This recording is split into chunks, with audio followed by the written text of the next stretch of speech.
মোহতারাম মুসলিয়ানে করম, আমরা যেভাবে আকাঙ্ক্ষী থাকি, আগ্রহী থাকি যে ছোট ছোট কোনো এমন আমল আছে কিনা যেগুলোর মাধ্যমে অনেক বড় ফজিলত হাসিল করা যায়, এরকম আমল আমরা তালাশ করি। সাহাবায়ে কেরাম রিদওয়ানুল্লাহ আলাইহিম আজমাইন আমাদের থেকেও আরো বেশি আগ্রহী ছিলেন এইসব ব্যাপারে। এ কারণে যখনই নবী করিম সাল্লাল্লাহু আলাইহি ওয়াসাল্লামের সংস্রবে আসতেন, সাহচর্য লাভ করতেন, তো তখনই রাসূলুল্লাহ সাল্লাল্লাহু আলাইহি ওয়াসাল্লামকে বিভিন্ন বিষয়ে জিজ্ঞাসা করতেন।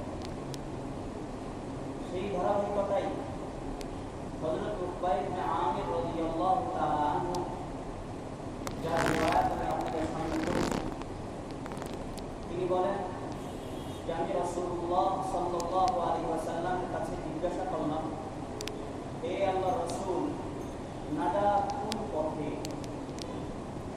এমন কোনো কাজ আছে কি যে কাজগুলো আঞ্জাম দিলে সহজেই আমি নাজাত পেয়ে যাব পরকালে? হযরত উকবা ইবনে আমির রাদিয়াল্লাহু তাআলা আনহুর এই প্রশ্নে হুজুর সাল্লাল্লাহু আলাইহি ওয়াসাল্লাম উত্তর দিলেন এবং তিনটা আমলের কথা বললেন। তিন সংখ্যাটা খুব বেশি না, তিনটা আমলের কথা বললেন যে এই তিনটা আমল আপনাও, তিনটা আমল করো, তাহলে সহজেই নাজাত পেতে পারো। এক নম্বর আমল হলো আমসিক আলাইকা লিসানা, তুমি তোমার জবানের হেফাজত করো।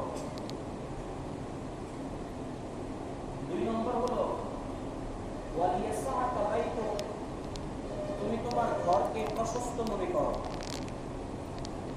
তিন নম্বর হলো ওয়াবকি আলা খাতিআতিক, তুমি তোমার গুনার উপরে আল্লাহর কাছে ক্ষমা প্রার্থনা করো, কান্নাকাটি করো। কাজ কম, কিন্তু তিনটা কাজই খুবই গুরুত্বপূর্ণ। আবার আমাদের থেকে এই তিন কাজ করা অনেক ক্ষেত্রে ভারী হয়ে যায়, কঠিন হয়ে যায়, কিন্তু নাজাত তো এই পথে। আজকেও যদি কেউ নাজাত পেতে চায়, তো তাহলে হুজুর সাল্লাল্লাহু আলাইহি ওয়াসাল্লাম হযরত উকবা ইবনে আমির রাদিয়াল্লাহু তাআলা আনহুকে যে নসিহত করেছেন, যে তিন আমলের কথা বলেছেন নাজাতের জন্য, এই তিন আমল আমাদেরও করা দরকার, করা কর্তব্য। এখানে হুজুর সাল্লাল্লাহু আলাইহি ওয়াসাল্লাম সর্বপ্রথম যে আমলের কথা বলেছেন সেটি হলো আমসিক আলাইকা লিসানা, তোমার উচিত হবে তুমি তোমার জবানের হেফাজত করবা। কেন হুজুর সাল্লাল্লাহু আলাইহি ওয়াসাল্লাম জিহ্বার কথা বললেন, জবানের কথা কেন বললেন? অন্য এক হাদিসে হুজুর সাল্লাল্লাহু আলাইহি ওয়াসাল্লাম ইরশাদ করেছেন যে কে আছে তোমাদের এমন যে আমার কাছে দুইটা অঙ্গের হেফাজতের জিম্মাদারি নিবে বলে ওয়াদা করবে, তা আমি তার জন্য জান্নাতের ওয়াদা করব। কেউ আছো এমন যে আমার কাছে দুইটা অঙ্গের হেফাজতের জিম্মাদারি ওয়াদা করবা, তো তাহলে আমিও তার জন্য জান্নাতের গ্যারান্টি দিব, জান্নাতের ওয়াদা করব। ওই দুই অঙ্গ কি? এক হলো দুই চোয়ালের মাঝে যা থাকে অর্থাৎ জবান, জিহ্বা, আর আরেক হলো দুই রানের মাঝে যা থাকে অর্থাৎ লজ্জাস্থান। এই দুই অঙ্গে কেউ যদি হেফাজতের জিম্মাদারি দিতে পারে, তাহলে আল্লাহ রাসূল সাল্লাল্লাহু আলাইহি ওয়াসাল্লাম বলেছেন তার জন্য জান্নাতের গ্যারান্টি আল্লাহ রাসূল সাল্লাল্লাহু আলাইহি ওয়াসাল্লাম দিবেন। বুঝা গেল জবানের অনেক গুরুত্ব। এক হাদিসে আছে, তিরমিজি শরীফের রিওয়ায়াত, হুজুর সাল্লাল্লাহু আলাইহি ওয়াসাল্লাম বলেছেন যে প্রতিদিন সকালে যখন মানুষ সকাল করে, তো সকাল করার পরে তার শরীরের অন্যান্য অঙ্গ প্রত্যঙ্গ জিহ্বার কাছে শিকায়াত করে, দরখাস্ত করে যে তুমি ঠিক হয়ে যাও, তাহলে আমরা ঠিক থাকবো, আর তুমি যদি বাঁকা হয়ে যাও তাহলে আমরাও বেঁকে যাবো। অর্থাৎ শরীরের অন্যান্য অঙ্গ প্রত্যঙ্গ পুরস্কার করে যে তোমার বক্রতার কারণে আমরা মূলত বক্র হই, তোমার তেরামির কারণে মূলত আমরা তেরাপন করি, তোমার অন্যের কারণে মূলত আমরা গুনাহে লিপ্ত হই। কারণ তুমি ঠিক হও, তুমি ঠিক থাকো। তো শরীরের অন্যান্য অঙ্গ প্রত্যঙ্গে তারা গুনাহ করা না করা অনেকটা নির্ভরশীল জিহ্বার উপর। এত গুরুত্বপূর্ণ অঙ্গ। হযরত ইউনূস ইবনে উবাইদ রাহমাতুল্লাহি আলাইহি ওনার উক্তি উল্লেখ আছে হিলিয়াতুল আউলিয়া। তিনি বলেছেন মানুষের জীবনে দুইটা জিনিস খুব গুরুত্বপূর্ণ, এক হলো জবান আর এক হলো নামাজ। যদি নামাজ ঠিক হয়ে যায় আর জিহ্বাটা ঠিক হয়ে যায় তো তাহলে সব ঠিক। নামাজের ব্যাপারে তো আল্লাহ তাআলা কোরআনে কারিমে বলেছেন ইন্নাস সালাতা তানহা আনিল ফাহশাই ওয়াল মুনকার, নিশ্চয়ই নামাজ সব ধরনের গুনাহ থেকে বান্দাকে বিরত রাখে। আল্লাহ তাআলা চাইলে নামাজের বিনিময়ে বান্দা সমস্ত গুনাহ থেকে বিরত থাকতে পারে। আর আরেকটা গুরুত্বপূর্ণ বিষয় হলো মানুষের জীবনে তার জিহ্বা, যার গুরুত্ব এই হাদিসে বুঝতে আসে। এই কারণে হুজুর সাল্লাল্লাহু আলাইহি ওয়াসাল্লাম হাদিসের শুরুতেই আমলিক আলাইকা লিসানাক, জবানের হেফাজতের কথা বললেন। যে নাজাত চাও, নাজাত পেতে চাও তো তাহলে জিহ্বার হেফাজত করো। উলামায়ে কেরাম বলেন যে শরীরের অন্যান্য অঙ্গ প্রত্যঙ্গ দ্বারা হয়তো একটা গুনাহ অথবা দুইটা গুনাহ হইতে পারে, কিন্তু এক জিহ্বা দ্বারা, এক জবান দ্বারা 30টার বেশি গুনাহ। হাত দ্বারা ধরার গুনাহ হইতে পারে, পা দ্বারা চলার গুনাহ হইতে পারে, মেধা দ্বারা ভাবার গুনাহ হইতে পারে, চোখ দ্বারা দেখার গুনাহ হইতে পারে, কান দ্বারা শোনার গুনাহ হইতে পারে। এরকম ভাবে শরীরের যত অঙ্গ প্রত্যঙ্গ আছে এক এক অঙ্গ প্রত্যঙ্গ দ্বারা হয়তো একটা বা দুইটা গুনাহ হইতে পারে, কিন্তু জবান এক অঙ্গ, যে অঙ্গ দ্বারা 30 গুনাহ হইতে পারে।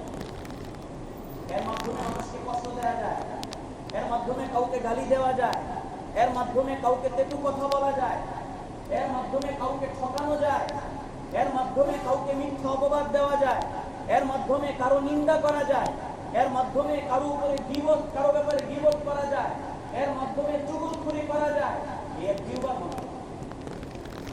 আরবি কবিতা আছে যে অন্য যে কোনো অঙ্গে যদি আঘাত লাগে তাহলে তার সুস্থতার ব্যাপার স্যাপার আছে ডাক্তারদের কাছে, তার অপারেশনের ব্যবস্থা করা যায়, ঔষধ মলম লাগানো যায়। কিন্তু যদি জিহ্বা কোনোভাবে পিছলে যায় তাহলে এর আর কোনো ওষুধ নাই, কোনো অপারেশনের ব্যবস্থা নাই, ঔষধ আর মলম নেই। কারো হাত কেটে গেছে, কারো হাত ফেটে গেছে অথবা পড়ে গিয়ে ভেঙে গেছে তো তাহলে সুস্থ হয়ে যাবে। ভবিষ্যতে তারই ফাটার কথা অথবা হাত ভেঙে যাওয়ার কথা মনে করলে কিছুটা সে হয়তো কিঞ্চিত সময়ের জন্য কষ্ট পেতেও পারে বা তার ওই কষ্টটা অনুভূত হইতেও পারে, নাও হতে পারে। কিন্তু কেউ যদি কাউকে জবানের মাধ্যমে আঘাত করে থাকে তাহলে সে পৃথিবীতে যতদিন বেঁচে থাকবে যতবার এই কথা মনে পড়বে ততবার তার মনের ভিতরে আঘাত লাগতে থাকে। এই হলো এই কবিতার মনে। জন্ম সব অঙ্গের তো ঔষধ মলম আছে, চিকিৎসা আছে, কিন্তু জিহ্বা দ্বারা, জুবান দ্বারা যখন কেউ ভুল করে ফেলে তো এই ভুলের কোনো ঔষধ নেই। আবার অন্যান্য অঙ্গ প্রত্যঙ্গ দ্বারা অপরাধ করা অনেকটা কঠিন হয়।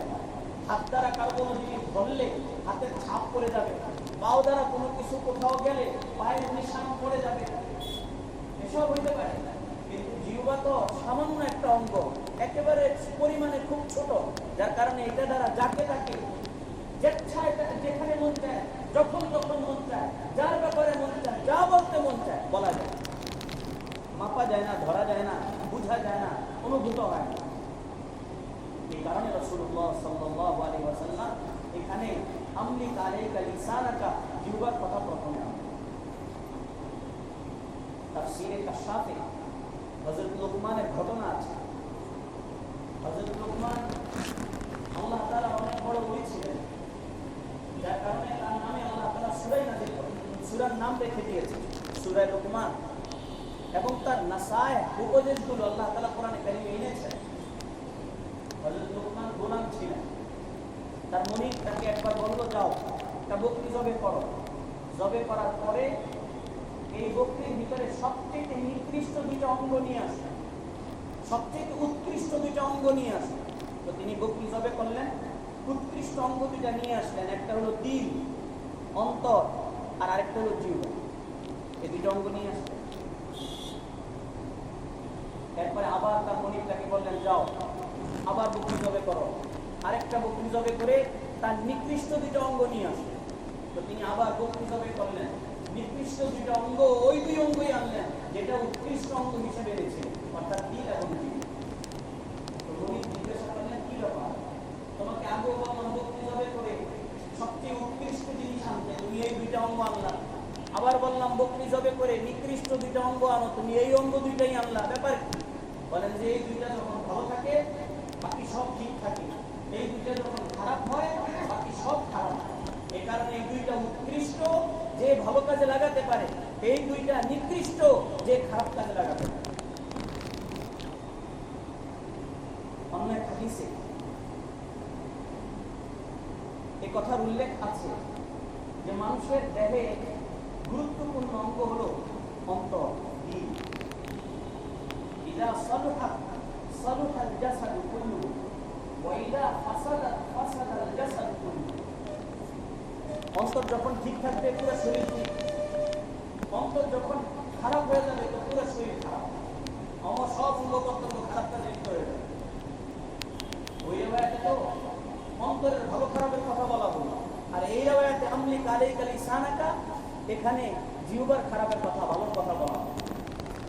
সুতরাং বোঝা গেল সার্বিকভাবে এই কথা স্পষ্ট হলো আমাদের সামনে যে মানুষের জীবনে, মানুষের দেহে গুরুত্বপূর্ণ অঙ্গ দুইটা, দুটোটাই এই দুটোটার উপরে নির্ভরশীল শরীরের অন্যান্য অঙ্গ প্রত্যঙ্গের পরিচালক। এই দুইটা যদি ঠিক থাকে বাকিগুলো ঠিক থাকে। এক হলো দিল, আরেক হলো জবান, জিহ্বা। এই কারণে রাসূলুল্লাহ সাল্লাল্লাহু আলাইহি ওয়াসাল্লাম এই হাদিসের শুরুতে আমলি আলাইকা লিসানাকা, তোমার উচিত তুমি তোমার জিহ্বার হেফাজত করো, কন্ট্রোল করো। দ্বিতীয় যে বিষয়টি নাজাতের জন্য হুজুর সাল্লাল্লাহু আলাইহি ওয়াসাল্লাম যে আমলকে নির্ধারণ করেছেন সেটি হলো ওয়ালিয়াসাকা বাইতুকা, তুমি তোমার ঘরকে প্রশস্ত মনে করো। এই হাদিসে দুই ব্যাখ্যা, এই অংশের দুই ব্যাখ্যা হতে পারে। অপর এক হাদিসে আছে ওয়ারদা বিমা কাসামাল্লাহু লাক, আল্লাহ তোমার জন্য আল্লাহ রাব্বুল আলামিন যতটুকু নির্ধারণ করেছেন তুমি অতটুকুর উপরে তুষ্ট থাকো। দুনিয়ার ঘরবাড়ি, জায়গা জমি, সন্তানাদি, প্রভাব প্রতিপত্তি, ক্ষমতা, মান মর্যাদা, আল্লাহ তাআলা তোমাকে যতটুকু দিয়েছেন ততটুকু নিয়ে তুমি সন্তুষ্ট থাকো। তুমি তোমার ঘর নিয়ে সন্তুষ্ট থাকো, তোমাকে আল্লাহ তাআলা যে অবস্থায় রেখেছেন তা নিয়ে তুমি তুষ্ট থাকো। আরো বেশি পাওয়ার ইচ্ছা করো, আরো বেশি পাওয়ার অভিযোগ নিল না যে আমার তো কিছুই নেই। এই এক ব্যাখ্যা হতে পারে। আরেক ব্যাখ্যা হতে পারে ফিতনা থেকে বাঁচার জন্য নিজের ঘরকে আপন মনে করো, ঘরে থাকো। এমন যদি হয় বাহিরে গেলে ফিতনা হবে, বাহিরে গেলে গুনাহ হবে, মানুষের সাথে মিললে গুনাহ হবে, মেলামেশা করলে গুনাহ হবে, মানুষের সাথে মিশলে পরে বিপদ হবে, শিকায়াত হবে, তুহমত হবে ইত্যাদি গুনাহ যদি লিপ্ত হওয়ার আশঙ্কা থাকে তো তাহলে নিজের ঘরকে নিজের জন্য নিরাপদ জায়গা মনে করো, এখানে ইবাদত বন্দি করো। আর যতটুকু না হলে নয় অতটুকু বাহিরে, অর্থাৎ প্রয়োজন ছাড়া বাহিরে না গিয়ে নিজের ঘরে থাকো। এই ব্যাপারটা হতে পারে। তবে দিনের কাজ, দাওয়াতের কাজ, দিনের ইশাআতের কাজ, প্রচার প্রসারের কাজে তো বাহিরে যেতেই হবে, মানুষের সাথে মিশতেই হবে। কিন্তু প্রয়োজনের বাহিরে যতটুকু পারা যায় নিজেকে নিজের জায়গায় আবদ্ধ রাখা, গুনাহ থেকে বাঁচার সাথে। যদি এমন হয় যে বাহিরে গেলে গুনাহে লিপ্ত হতে হবে তো তাহলে গুনাহে লিপ্ত হওয়ার থেকে ঘরে থাকা ভালো। তবে হ্যাঁ, দিনের কাজের জন্য তো বাহিরে যেতেই হবে। তাহলে হুজুর সাল্লাল্লাহু আলাইহি ওয়াসাল্লাম এই হাদিসে নাজাতের জন্য দ্বিতীয় যে অংশটাকে নির্ধারণ করেন, যে আমলটাকে নির্ধারণ করেন তা হলো ফিতনা থেকে বাঁচার স্বার্থে ঘরে থাকা, অথবা আল্লাহ রাব্বুল আলামিন তোমার জন্য যতটুকু নির্ধারণ করেছেন ততটুকু নিয়ে তুমি সন্তুষ্ট থাকো।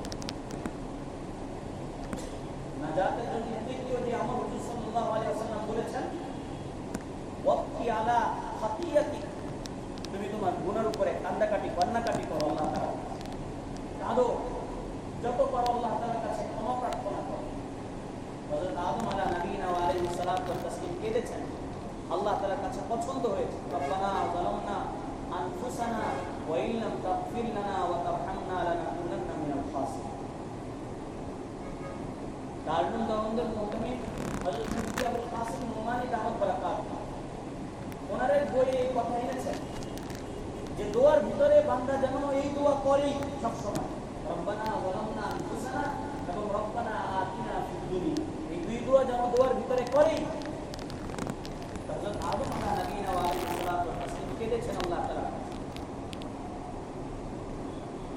আমরা কেউ বলতে পারবো না যে আমরা আমাদের কারো গুনাহ নেই, কেউ এমন নেই বলতে পারবো যে আমার জীবনে কোনো গুনাহ নেই, একমাত্র আম্বিয়া আলাইহিস সালাওয়াতু ওয়াস তাসলিম ছাড়া। আর আমরা সবাই কমবেশ গুনাহগার। তাহলে আমাদের জন্য সবক হলো অত্তি আলা খাতিয়াতি, তুমি তোমার গুনাহের উপরে লাঞ্ছিত হও, লজ্জিত হও, আল্লাহ তাআলার কাছে কান্নাকাটি করো। নবীরা কেঁদেছেন যাদের ব্যাপারে আগে পরে সব কথা, যাদের গুনাহ নাই তারপরও কেঁদেছেন। সাহাবায়ে কেরাম কেঁদেছেন যাদের ব্যাপারে জান্নাতের ঘোষণা দেওয়া ছিল, যাদের ব্যাপারে দুনিয়ার জীবনে আল্লাহ তাআলা সন্তুষ্ট এবং আখিরাতের জীবনে আল্লাহ তাআলা তাদের উপর সন্তুষ্ট, এই কথা জানা সত্ত্বেও তারা কেঁদেছে। আমাদের আসলাফ পূর্বসূরীরা সবাই কেঁদেছেন। আমাদের কোনো বড়কে আপনি এমন পাবেন না যে তিনি বড় হয়ে গেছেন কিন্তু তার ভিতরে দুই সিফাত ছিল।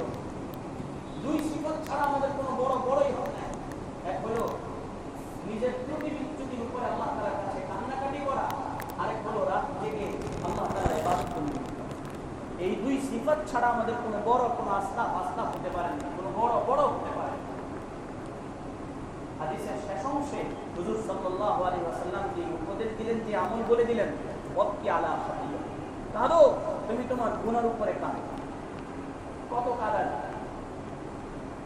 হাদিসে হুজুর সাল্লাল্লাহু আলাইহি ওয়াসাল্লাম বলেছেন, লা ইয়ালজুন নার রাজুলুন, ওই ব্যক্তি জাহান্নামে যাবে না, যেতে পারে না যে ব্যক্তি আল্লাহর ভয়ে কাঁদে, যার চোখ দিয়ে আল্লাহর ভয়ে পানি গড়িয়ে পড়ে, সে কখনো জাহান্নামে যাবে না। যার চোখ আল্লাহর ভয়ে কাঁদে তার জন্য জাহান্নামে যাওয়াটা অনেক অসম্ভব। যেমন স্তন থেকে দুধ বের করার পরে এই দুধ স্তনে আবার ফেরত দেওয়া যেমন অসম্ভব। অর্থাৎ আল্লাহর ভয়ে কাঁদে ক্রন্দনকারী ব্যক্তি জাহান্নামে যাবে না। এক হাদিসে আছে আল্লাহ তাআলা ওই দুই চোখের উপর জাহান্নামকে হারাম করে দিয়েছে। যেই চোখ এর মধ্য থেকে একটা হলো যেটা আল্লাহর ভয়ে কাঁদে, আরেকটা হলো যেটা আল্লাহর রাস্তায় পাহারা দেয়। এই দুই চোখ বলা জাহান্নামে যাবে। ওই হাদিস লম্বা হাদিস যেখানে হুজুর সাল্লাল্লাহু আলাইহি ওয়াসাল্লাম ইরশাদ করেছেন, সাবআতুন ইউযিল্লুহুমুল্লাহু ইয়াওমা লা যিল্লা ইল্লা যিল্লুহু, ওই সাত ব্যক্তিকে আল্লাহ তাআলা কিয়ামতের কঠিন দিনে কুদরতি ছায়াতলে আশ্রয় দিবেন, যে দিনে আল্লাহর কুদরতি ছায়া ছাড়া আর কোনো ছায়া থাকবে না। তার মধ্যে হতে এক ব্যক্তি হলেন রাজুলুন যাকারাল্লাহ খালিয়ান ফাফাদাত আইনা, ওই ব্যক্তি যে আল্লাহ রাব্বুল আলামিনকে একান্তে ডাকে আর তার চোখ দিয়ে পানি গড়িয়ে পড়ে। অর্থাৎ আল্লাহর ভয়ে যে কাঁদতে থাকে, আল্লাহর কাছে যে চাইতে থাকে, আর আল্লাহর স্মরণ একাগ্র চিত্তে করতে থাকে নির্জনে, তো আল্লাহ তাআলা তাকে কিয়ামতের বিভীষিকাময় মুহূর্তে ওই সাত ব্যক্তির মধ্য থেকে এক ব্যক্তি এও যাকে আল্লাহ তাআলা কুদরতি ছায়াতলে আশ্রয় দেন। আজকে কাঁদা বন্ধ হয়ে গেছে। আমরা কাঁদি না এমন না, কান্নাকাটি করি, কিন্তু একজন আরেকজনের কাছে, এক ভাই আরেক ভাইয়ের কাছে করি, মানুষ মানুষের কাছে কাঁদে। ক্ষমতা হাতছাড়া হয়ে যাওয়ার কারণে, পদমর্যাদা বুলুণ্ঠিত হওয়ার কারণে, মান ইজ্জত দূর হয়ে চলে যাওয়ার কারণে, টাকা পয়সা হারিয়ে যাওয়ার কারণে, ব্যবসায় লস হওয়ার কারণে, বাড়িঘর বন্যায় ডুবে যাওয়ার কারণে আমরা কাঁদি, কিন্তু একজন আরেকজনের কাছে কাঁদি। আমরা কাঁদি এমন মানুষের কাছে যারা আমাদের কান্না দেখে মজা কুড়ায়, হাসি ঠাট্টা করে, সর্বোচ্চ ৫-১০ হাজার টাকা ধরে দেয়, আবার সাথে সেলফিও দিয়ে প্রচার প্রসার করে যে আমি অমুকে ১০,০০০ টাকা দিয়েছি। এমন মানুষের কাছে আমরা কাঁদি। অথচ কাঁদা দরকার ছিল আল্লাহ তাআলার কাছে, যিনি আমাকে দেখার শক্তি দিয়েছেন। কাঁদা দরকার ছিল আল্লাহ তাআলার কাছে, যিনি আমাকে শোনার শক্তি দিয়েছেন। কাঁদা দরকার ছিল আল্লাহ তাআলার কাছে, যিনি আমাকে ভাবার মতো একটা মেধা দিয়েছেন। কাঁদা দরকার ছিল ওই আল্লাহর কাছে, যিনি আমাকে ধরার ক্ষমতা স্বরূপ হাত দিয়েছেন। কাঁদার দরকার ছিল ওই আল্লাহ তাআলার কাছে, যিনি আমাকে হাঁটার জন্য পা দিয়েছেন। কাঁদার দরকার ছিল ওই আল্লাহর কাছে, যিনি দিনের বেলায় আমাকে দেখার জন্য সূর্যের ব্যবস্থা করে দিয়েছেন। কাঁদা দরকার ছিল ওই আল্লাহর কাছে যিনি আমাকে রাতের অন্ধকারে দেখার জন্য তারকারাজি এবং চাঁদের ব্যবস্থা করেছেন। বিনিময় স্বরূপ কোনো বিল আমাদের কাছে চাননি, শুধু বিল চেয়েছেন নামাজ পড়ো, শুধু বিল চেয়েছেন জিহ্বার হেফাজত করো, শুধু বিল চেয়েছেন তুমি তোমাকে আল্লাহ যতটুকু দিয়েছেন তা নিয়ে তুষ্ট থাকো, শুধু বিল চেয়েছেন তুমি তোমার অন্যায় অপরাধের উপর আমার কাছে কান্নাকাটি করো। বিল স্বরূপ যতটুকুই চেয়েছেন। আমরা বিদ্যুৎ কখন ব্যবহার করি? আমাদের প্রয়োজন হলে সামান্য বিদ্যুৎ ব্যবহার করি। 1 মাস 2 মাস বিদ্যুৎ বিল না দিলে 3 মাসের সময় 3 মাসের মাথায় লাইন কেটে দেওয়া হয়। আল্লাহ রব্বুল আলামিনের দেওয়া বিদ্যুৎ দিয়ে, দেওয়া চোখ দিয়ে জন্মের পর থেকে এ পর্যন্ত দেখছি, কিয়ামত পর্যন্ত আল্লাহর কাছে আশাবাদী আল্লাহ তাআলা এই শক্তি ক্ষমতা দিয়ে যাবেন যে দেখেই যাব আমার মৃত্যু পর্যন্ত। তাহলে এই দেখা, এই চোখের জন্য আল্লাহ তাআলা কি বিল চেয়েছেন আমাদের? কয় সেকেন্ডের ব্যাপার ওনার জন্য আমার কানের ক্ষমতা ছিনিয়ে নেবেন, আমার কানের ক্ষমতা নিয়ে নেবেন, আমার দেখার ক্ষমতা উনি আমার থেকে নিয়ে নেবেন, আমার সমঝ বুঝার ক্ষমতা আল্লাহ তাআলা আমার থেকে নিয়ে নেবেন। কয় মিনিট লাগবে ওনার জন্য আমার হাতকে অবশ করে দিবেন, কয় সেকেন্ড লাগবে ওনার জন্য আমার পাকে উনি চলার শক্তি ক্ষমতা দূর করে দিবেন, কয় মিনিট লাগবে আমার দিমাগ দিয়ে ভালো কিছু ভাবার চেয়ে খারাপ কিছু ভাবতে শুরু করবো, কয় সেকেন্ড লাগবে ওনার জন্য। এই কারণে কান্নাকাটি মানুষের কাছে নয়, কান্নাকাটি বান্দাদের কাছে নয়, কান্নাকাটি নেতা নেত্রীদের কাছে নয়, বরং ওয়াক্কি আলা খাতিয়াতি, কাঁদো তুমি তোমার ভুল ত্রুটি বিচ্যুতির উপরে আল্লাহর কাছে কাঁদো, আল্লাহর কাছে কান্নাকাটি করো।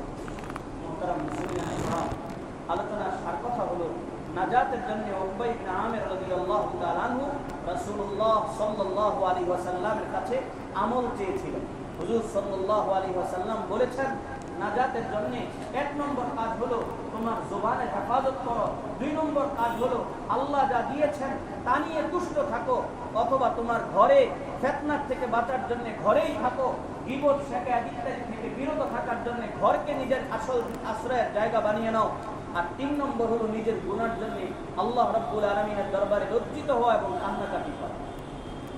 আমাদের উচিত হবে উকবা ইবনে আমির রাদিয়াল্লাহু তাআলা আনহুকে হুজুর সাল্লাল্লাহু আলাইহি ওয়াসাল্লাম যে 3 কাজ বলে দিয়েছেন নাজাতের জন্য, আমরাও আমাদের জীবনে এগুলো বাস্তবায়ন করব। আল্লাহ রাব্বুল আলামিন আমাদের সকলকে যা বললাম, যা